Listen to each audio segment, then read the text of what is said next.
What's going on, YouTube? You know what time it is. And if you don't, well, conveniently, it is the first of the month of May, if you're coming back and watching this later. And the first of the month means there's been another update for the coffin of Annie and Leyley.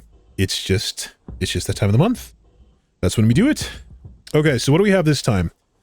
Unfortunately, it's a relatively small update. It's not really going to be revealing anything major, if that's what the fans were hoping for. You know, I'm sorry I'm as bummed out as you are. So what do we get? What do we get? Well, we get 2 screenshots. So let's take a look at them. We've got Andrew apparently in an outdoor setting. Looks like he's camping and he's complaining because he's not much of an outdoorsman. There exist people in this world who find camping a delightful experience. And he's looking kind of manic, honestly. I'm guessing he's having trouble starting a fire because that's just a classic outdoor kind of thing. But also look at this. Is that not a makeshift summoning circle? I think that is. So what does this mean? It means we're venturing into the great outdoors somewhere in part 3. I wonder, what is it going to be? How are we going to work this into the plot?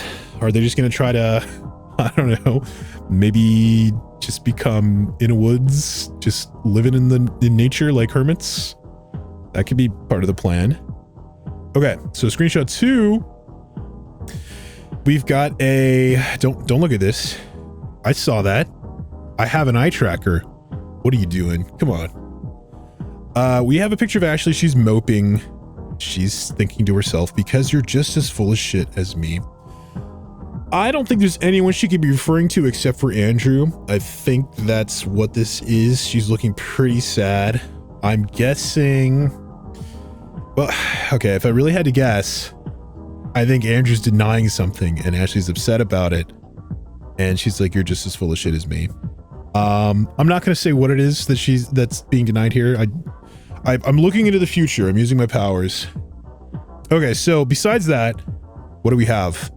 If you don't remember, last update, Kit9 had said that there were some difficulties working with the engine, which is RPG Maker, of course. RPG Maker is old, it's archaic, and it's quirkier than Freddy Fazbear's at night.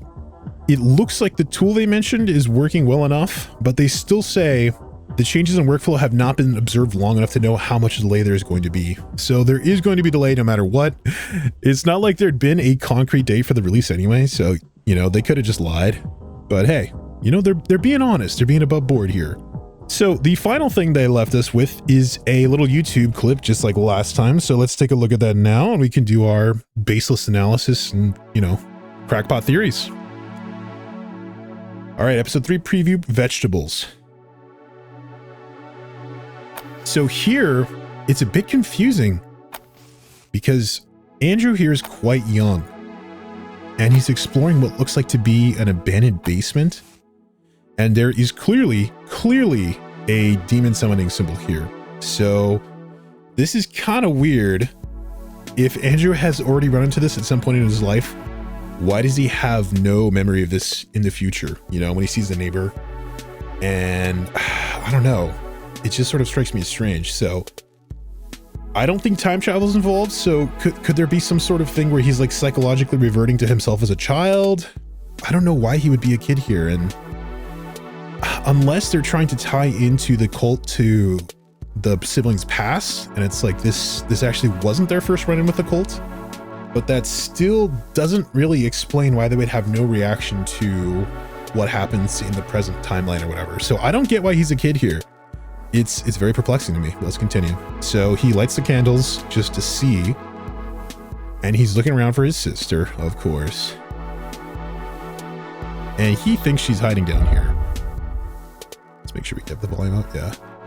You feel something watching you. Presence. I know it's you, Leyley. No response. Fine, I'll let her jump out and scare me. Now, this does seem like the actions of a child, so maybe this is just a straight-up memory. Listen, we don't have time for this. How about you come out and I'll have your vegetables? Deal. So, it looks like Andrew, unbeknownst to him and unwittingly, activates the summoning circle, completing the ritual, which summons, let's pause here.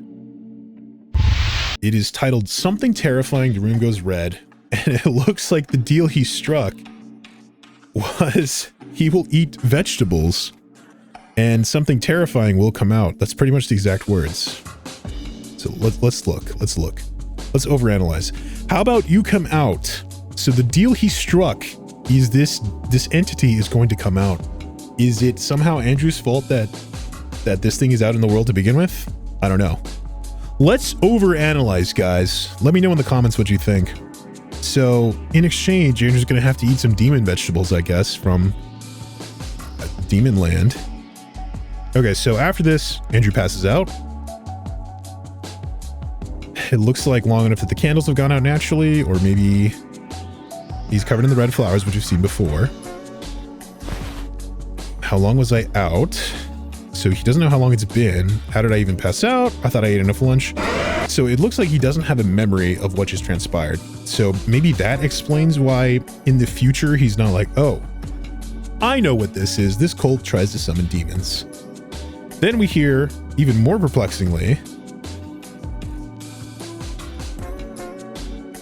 a scream. The scream came from outside, and for some reason, it is labeled as Ashley. That's not Ashley. So all in all, I feel like this clip just has more questions, or it just creates more questions than it has answers. So let's go. In the comments down below, I want your best theory. Why not? Let's be crackpots about it. Give me your best conspiracy theory about the Coffin Man Leyley. All right, I think that's it for now. I will see you guys next time.